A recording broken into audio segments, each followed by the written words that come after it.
नमस्कार, स्वागत बा आप सबके इन खबर के भोजपुरी चैनल पे। यूपी में त्योहारन के ध्यान में रखत हुए पुलिस कर्मियन के छुट्टी लेहले पर अग्रिम आदेशन तक रोक लगा दिहल गई।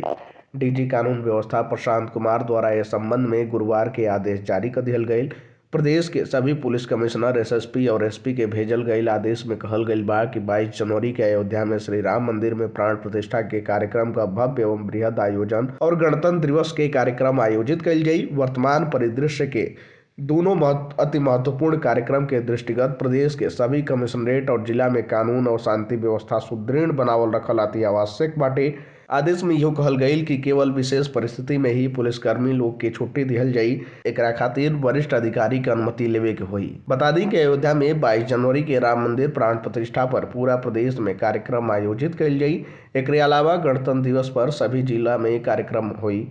सुरक्षा और कार्यक्रम के देखत हुए पुलिसकर्मियन के ड्यूटी लगा दिहल गईल बाटे।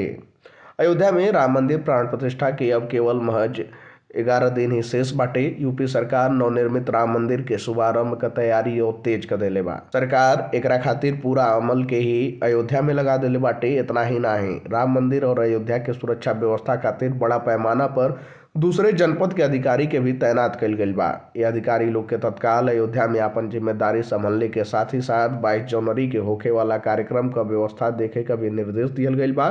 बता दें कि 22 जनवरी के होखे वाला ऐतिहासिक कार्यक्रम में पीएम मोदी और सीएम योगी समेत देश और दुनिया के करीब 10,000 मेहमान में हिस्सा ले लोग।